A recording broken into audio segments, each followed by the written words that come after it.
1313 10th Street. What the heck's going on? Hey everyone, my name is Mike Rennick. I'm with Mr. Michael Hankin. Michael, in addition to being a board certified attorney, real estate attorney, he's an all-around good guy. Welcome, Mike. Thank you, Mike. Good to have you here. I promised to bring you the sights and the sounds of Florida's West Coast, and you're definitely going to hear the sounds. 10th Street is a busy street, so you're going to hear some road traffic in the background. But this is a lot. This is the area. Mike, what's going on? So this is an interesting new development that's going on here in town. It's a 3.2 acre site at the northeast corner of Coconut and 10th Street.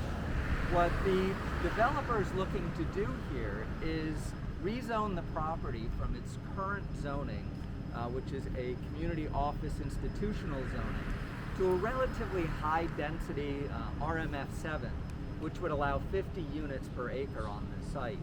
Being 3.2 acres, that would allow them to build 157 units on this site. So that's a significant change to this area. It really is. It's not just changing the current use of the property, it's also what's called a comprehensive plan amendment. So the city has a comprehensive plan, which is a long-term planning tool for the city, where they create a map and come up with a plan as to how they want the city to look in the future. This particular site has a different contemplated use by the city. So not only does the developer have to convince the city that their particular project is a good project and fits within the particular zoning designations, they also have to convince the city to change their plan to allow the use that they contemplate on this property. So it's a much harder thing to do to get this comprehensive plan amendment. It makes this a more tenuous development. So given that, what kind of time frame does it take just to get through the process so they have approval? Sure. We're talking months. Months, for sure. If they go through it, they're using a good planner here, about 12 months from beginning to end for the comp plan amendment, which would put these units, construction probably starting the middle to the end of next year. So what this shows is Sarasota is still and always has been addressing ways to improve, to stay, this is a beautiful community, the whole west side of Florida, the Barrier Islands, Sarasota, Bradenton, Lakewood Ranch, Venice, all this area. But our city council, our forefathers are still working hard to find new uses for the land. We lived on the edge last week. I'm going to try it again this week.